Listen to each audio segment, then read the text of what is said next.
요즘은 참 많은 재난이 우리 주변에서 일어나고 있습니다. 코로나19 감염병으로 인하여 사망자가 한 1,000만 명이 이른다고 합니다. 중국에서는 얼마 전에 한참 유행할 때 너무 많은 사람이 사망을 해가지고 이 화장장에 밀려가지고 열흘을 대기해야 되는 그런 상황이 벌어졌음에도 불구하고 당국이 발표하기를 한 명도 사망자가 없다. 수많은 사람이 주변에서 사망을 코로나 때문에 죽어나가고 있는데 코로나로 죽은 자가 하나도 없다라고 발표를 했더니 세계의 많은 언론에서 중국의 통계는 도무지 믿을 수가 없다. 이게 말이 되냐? 그러니까 그 다음 주에 다시 발표를 했는데 1명 사망했다. 제가 직접 들었어요. 이야, 대단하더라고요. 그렇게 많이 사망할 때 1명이라고 치고 1,000만 명이라고 하는 사람이 사망을 했습니다. 그러니 참 우리 이 지구상의 재난 중에 큰 재난이 아닐 수 없습니다. 또 우크라이나와 러시아가 전쟁이 1년이 넘어가면서 20만 명 이상이 이미 사망을 했고 지금도 전쟁은 계속되고 있는 실정입니다. 또 얼마 전에는 할로윈데이 귀신의 날이라 그래가지고 귀신의 분장을 하는 사람들이 행진을 하다가 이태원에서 사고가 생겨 압사로 156명이 사망을 했습니다. 아주 최근에 지난주에는 티르키예와 시리아에 대지진이 일어나서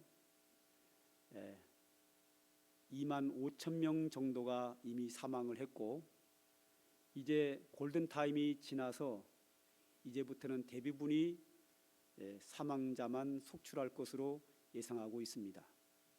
그 잔해 속에 수만 명이 묻혀 있는데 어떤 전문가들은 10만 명 정도 나올 수도 있다. 이렇게까지 이야기를 하고 있습니다. 이렇게 우리 주변에는 전쟁과 지진과 재난으로 인하여 많은 사망자가 생기게 됩니다. 오늘 성경에도 나온 바와 같이 이런 일이 생기면 특히 이단들이 많이 극성을 부립니다. 이런 거를 빌미로 해서 세상의 종말이 가까웠다. 예수님의 재림이 임박했다. 이렇게 이야기를 하는 이단들이 많이 등장하게 되는데 이런 재난이 많이 생길 때마다 이단들이 극성을 부리는데 요즘은 이단들이 조용한 건지 아니면 언론에서 발표를 안 하는 건지는 잘 모르지만 조용한 것 같아요. 좀 특이한 사건입니다. 이렇게 되면 막 종말을 이야기하고 예수님의 재림을 막 이야기하는데 이런 재난이 올 때 성경이 예언한 것처럼 종말이 가까웠다라고 이단들이 얘기를 하는데 그거는 그렇지 않습니다. 오늘 성경을 잘 보면 이런 재난의 이야기를 쭉 얘기하다가 난리와 난리 소문을 듣겠으나 너희는 두려워하지 말라. 아직 끝은 아니다라고 말합니다. 끝은 아니다. 예수님의 재림이 아니다. 6절에 그렇게 얘기하고요. 8절에서는 이 모든 것은 재난의 시작이다. 재난의 시작에 불과한 것이지 지구의 종말이나 예수님의 재림만은 아니라고 성경이 밝히 말하고 있습니다.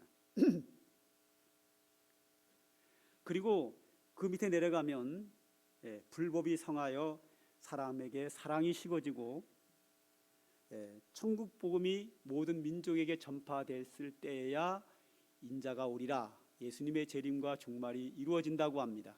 아직도 이 지구상에는 미전도 종족들이 많이 있습니다.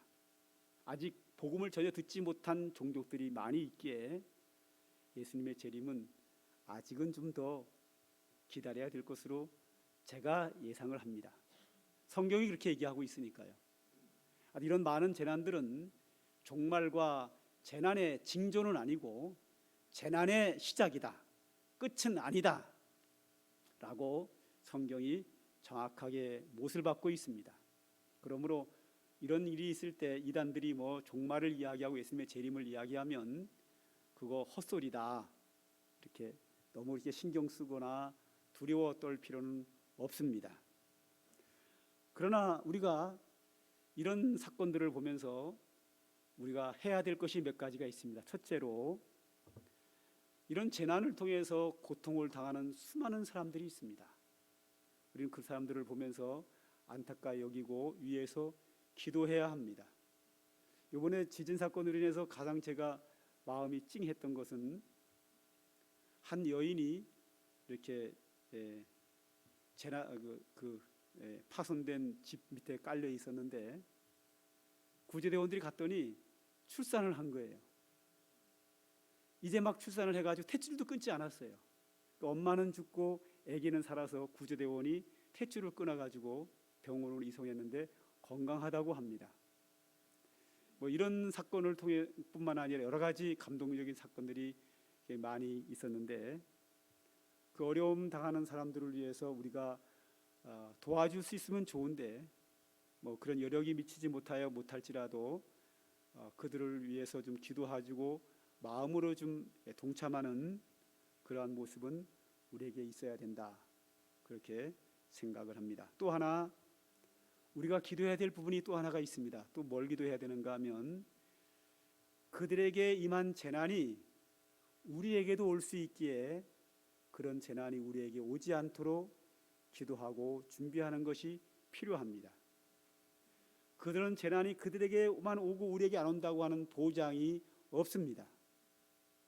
그러므로 우리는 그런 것을 보면서 그들을 긍휼히 여기고 위해서 기도해 줄 뿐만 아니라 그 일이 꼭 남의 일만이 아니라 내 일일 수도 있다, 나에게도 그런 일이 닥칠 수 있다라는 생각을 가지고 미리미리 안전에 대하여 대비하고 기도하는 준비가 우리에게 필요하다고 저는 생각합니다.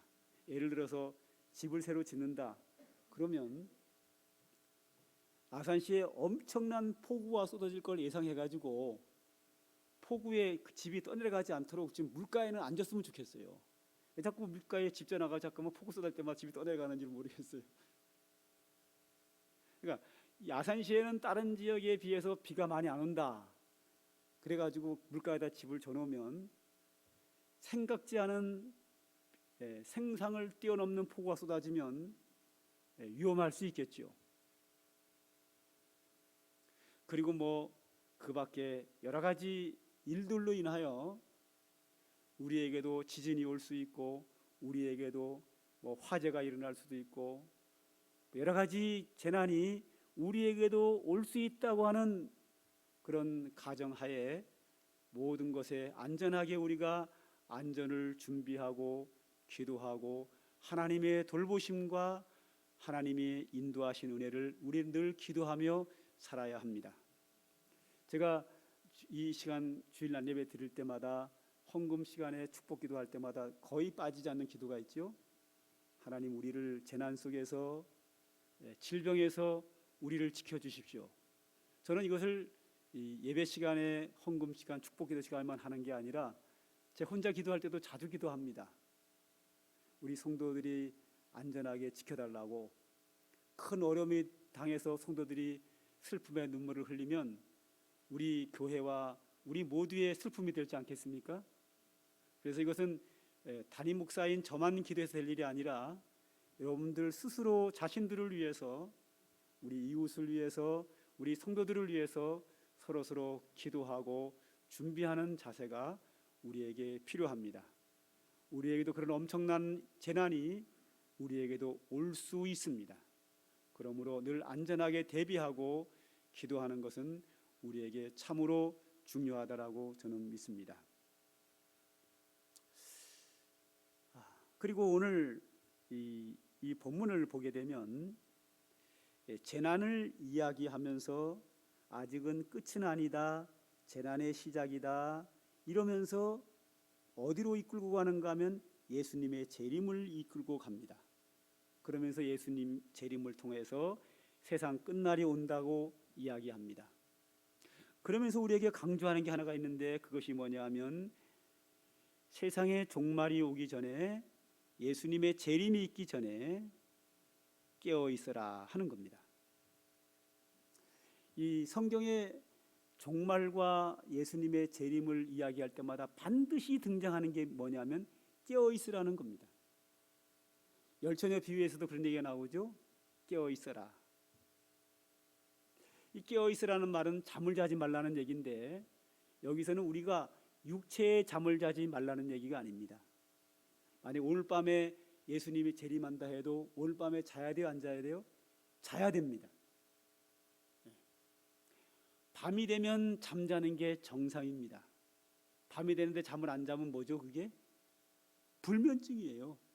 불면증은 신경성 질병에 속합니다. 마음의 질병에 해당되는 것이 불면증입니다. 그러므로 밤이 되면 졸려야 되고 잠자리에 누우면 푹 자야 됩니다. 그래야 하루의 피가 싹 풀리고 건강하게 다음날 일어나서 새롭게 일할 수 있습니다.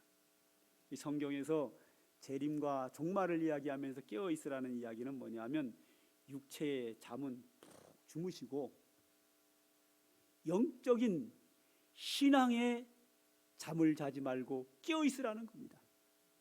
이 세상 세속화에 빠져서 영적인 잠을 자지 말고 이 세상 욕심과 향락에 빠져서 믿음의 잠을 자지 말고 신앙으로 영적으로 깨어있는 신앙,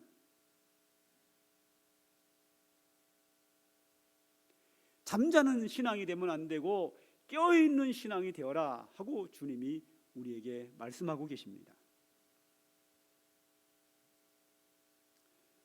영적의 잠을 자게 되면 사탄이 우리를 어떻게 이끌고 갈지 아무도 모르죠.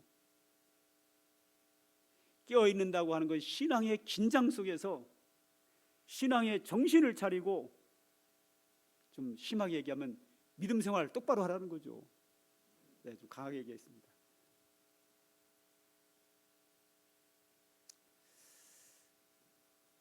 목사님, 좀 전에 예수님의 재림은 미전도 종족이 많이 있기 때문에 좀 더 기다려야 된다 그러는데 왜 이렇게 긴장하고 깨어 있어야 됩니까? 그 이유가 있죠. 예수님의 재림은 언제 일어날지 아무도 모르고 이 세상의 종말이 언제일지 아무도 모르지만, 그 종말이 좀 뒤에 밀려 있다 할지라도 내 개인의 종말이 언제 올지 아무도 모릅니다. 자, 내일 이 세상의 종말이 오는 것과 내가 내일 죽는 것과 차이가 뭐죠? 똑같아요. 종말이 오면 끝나는 거고 인생 끝나는 거고, 내가 내일 죽어도 인생 끝나는 거 아니겠어요? 내일 예수님이 재림하셔서 종말이 오면 내일 내가 하나님 나라에 올라갈 거고, 내일 내가 죽으면 하늘나라 올라가서 하나님 만나지 않겠어요? 예수님이 재림하셔서 지구에 종말이 오는 것과 내가 내일 죽는 것과 내 개인적으로는 똑같아요. 차이가 있다고 하면 지구에 종말이 오면 모든 사람이 다 종말이 오는 거고, 나에게만 종말이 오는 것은 나에게만 해당되는 거 차이지, 어차피 내 입장에서 봤을 때는 내일 지구에 종말이 오나 내가 내일 죽으나 똑같습니다. 그러므로 우리는 내일 일을 자랑하지 말고 내일 지구의 종말이 오는 것처럼 내 인생의 종말이 내일 올 수 있다고 하는 그 긴장 속에서 오늘 우리가 해야 될 일과 깨어있는 믿음 생활을 오늘 해야 될 줄로 믿습니다. 오늘 여기 45절에 보면 이런 말씀이 나와요. 충성되고 지혜 있는 종이 되어 그 주인의 집 사람들을 때를 따라 양식을 나눠줄 자가 누구냐? 주인이 올 때 그 종이 이렇게 하면 것을 보면 그 종이 복이 있으리라. 즉 주인이 어디 멀리 가 있을 때에 종들이 그 자기의 일을 역할을 충실히 잘하면 주인이 돌아왔을 때 크게 칭찬한다. 그러므로 깨어있는 신앙은 주님 만나기 전에 우리가 믿음으로 사는 것이 깨어있는 신앙이라고, 그가 복 있는 자라고 그렇게 말씀하고 있습니다. 지구의 종말, 예수님의 종말이 재림이 멀리 있다 할지라도 내 개인적으로 종말이 내일 올 수 있습니다. 잠언서의 27장 1절에 이렇게 말씀합니다. 너희는 내일 일을 자랑하지 말라. 하루 동안에 무슨 일이 일어날지 내가 알 수 없음이니라. 야고보서에서는 내일 일을 너희가 알지 못하는도다. 너의 생명이 무엇이냐? 너희는 잠깐 보이다가 없어지는 안개니라 그랬습니다. 즉 내일을, 내 인생의 내일을 장담할 수 없다는 겁니다. 한번 예를 든다고 하면 최근에 지진으로 2만 명이 넘게 2만 5천 명이 사망을 했다고 하는데 더 많은 사람이 나오겠지만 그분들이 그날 이른 새벽에 지진이 일어날 줄 누가 알았겠습니까? 알았다고 하면 그 집에서 잠을 잤겠어요? 멀리 가서 딴 데 가서 주무시죠. 이태원의 할레인데이 날 156명이라고 하는 사람이 압사될 줄 누가 알았겠습니까? 그것을 알았다고 하면 그 젊은이들이 거기에 갔겠어요? 그리고 거기 가는 거를 부모가 막지 않았겠어요? 또 정부가 그냥 그렇게 내버려뒀겠어요? 미리 다 조치를 취했겠죠. 아무도 몰랐습니다. 알고 있는 사람은 한 명도 없었습니다. 그런데 그날 그 일이 날 줄 누가 알았느냐 말이죠. 그렇다고 하면 오늘 여기 서 있는 저도 내일 일을 알 수 없는 거죠. 내일만 알 수 없나요? 제가 조금 세상 말로 재수없는 소리 하나 할까요?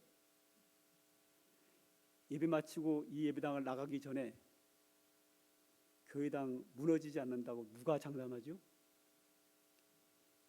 아무도 장담 못합니다. 1시간 후를 장담할 수 없습니다. 아니 10분 후를 장담 못합니다. 10분 내에 여기 지진이 일어나서 이 예배당이 무너져서 우리가 다 죽을 수 있는 가능성은 충분히 있습니다. 아무도 장담할 수 없는 겁니다. 그러므로 나의 종말이 오늘 올 수도 있고 내일 올 수도 있고 모레 올 수도 있기에 내 생애 오늘이 마지막이라고 하는 생각을 가지고 하나님 앞에서 오늘도 성실하게 믿음으로 살아야 되며 충성된 사람으로 살아야 되며 오늘 우리에게 맡겨진 우리의 일을 성실하게 감당해야 될 줄로 믿습니다. 네덜란드 철학자 스피노자가 이런 말을 했습니다. 아주 유명한 말이죠. 내일 지구의 종말이 온다 할지라도 나는 오늘 한 그루의 사과나무를 심겠다고 했습니다.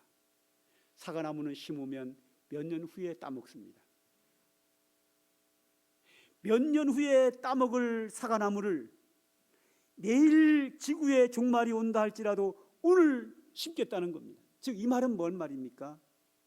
내가 사과나무를 심고 따먹지 못할지라도 오늘 내가 해야 될 일을 하겠다는 겁니다. 우리는 내일 일을 알지 못합니다. 직장 생활하는 분들 내일 출근할 거죠? 네. 월급은 한 달 후에 받습니다. 근데 그 사이에 무슨 일이 날지 누가 알아요? 그래도 내일 출근해야 되는 거죠.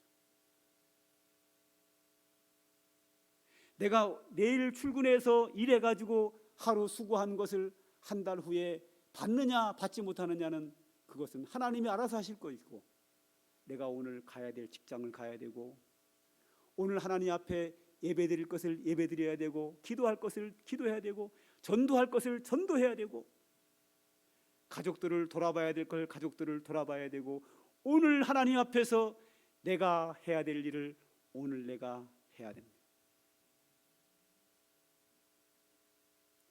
내 생명이 이 세상에서 천년 만년 살지 못하는 것은 분명합니다. 또한 언제 내게 어떤 일이 닥칠지 아무도 모릅니다. 그러기에 우리는 재난이 우리에게 임하지 않도록 우리는 대비하고 기도해야 되지만, 그래도 알 수 없기에 오늘이 나의 마지막이라는 생각을 가지고 오늘 내가 해야 될 일을 최선을 다하면서 하고 온전히 믿음으로 사는 우리의 신앙이 필요합니다. 하나님이 때가 되면 우리를 부르실 겁니다. 그때는 아무도 모릅니다. 하나님 우리를 부르실 때 우리에게 요구하는 것은 한 가지입니다. 네가 세상에 있는 동안에 어떻게 믿음으로 살았느냐. 우리의 삶을 가지고 주님이 우리에게 평가하시고 우리에게 은혜 주시고 우리를 칭찬하시고 복 주시리라 믿습니다. 그러므로 우리는 항상 주님이 말씀하신 것처럼 깨어있는 신앙으로서 오늘 하나님이 나에게 주신 귀한 일들 성실히 감당함으로 말미암아 우리가 복되고 성공적인 인생을 살아가는 상관계 모든 성도들 되시기를 주님의 이름으로 축복합니다.